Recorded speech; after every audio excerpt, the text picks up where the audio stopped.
Hello, my name is Camila and I will talk about the definition of bilingualism. To define bilingualism, it is necessary to take into account such aspects as the ability to speak in two or more languages, the use given to those languages, the balance between them, the age of the speaker, the stage of development of each language, the cultural aspect involved, and the context where these languages are performed.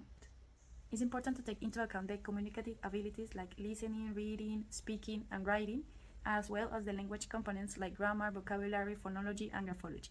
With this in mind, we have the definition proposed by Bartlett and Hakura that say that bilingualism can be defined as a psychological or social state of individuals and group of people that result from interaction via language in which two or more linguistic codes, including dialects, are used for communication. Hello everybody, now let's talk about the factors of bilingualism. Bilingualism is a complex process that can be influenced by a variety of factors. We will explore some of them and see how they can impact the learning process.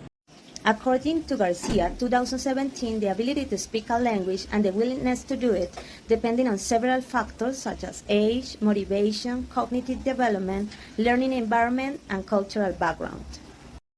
Understanding these factors can help to create effective language learning experiences for learners. By considering these different factors, teachers can adapt their teaching strategies to meet the needs of the learners and promote a successful learning process. Hello, I'm Juliet Garcia. I'm going to talk about the dimensions of bilingualism.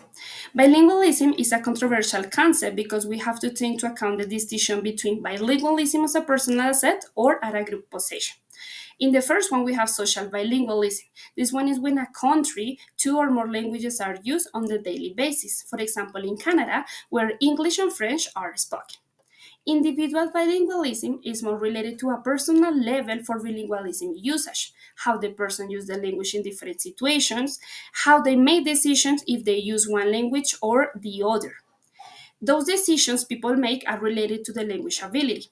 Taking into account Baker, he explains that the language ability is often assessed by four skills, which are subdivided into groups: receptive skills, listening and reading; productive skills, speaking and writing. Individual bilingualism typology have four dimensions. The first one is the linguistic dimension. This one is related to the development according to the preference in the usage of the language. The next one is cognitive dimension. It's based on the way how the language is acquired, stored, and used in the brain.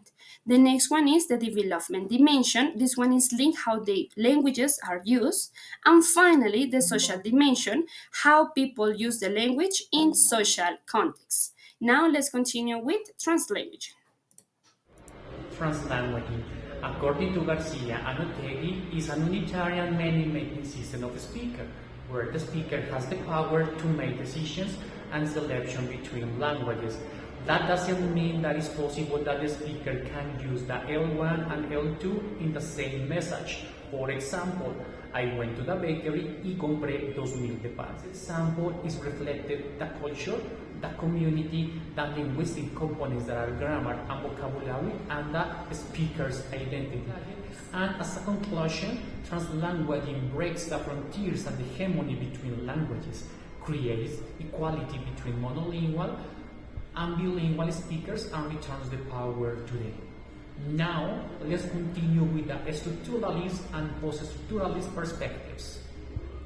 Hello everyone, my name is Jimena and I'm going to talk about a little bit about the structuralist and post-structuralist perspectives. So in the first one, we talk about the language like a system with structures that you need to learn. And in the post-structuralist perspective, you talk about the language depending on a context. It is fluid, it is dynamic, it depends on the context and the learning styles. It's not just by doing a lot of exercises, it is by acquiring the language according to the context.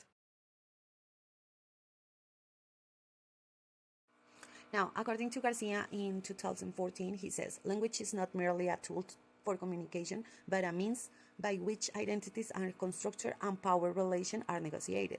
So in this case, he suggests that language is fluid and meanings are not fixed.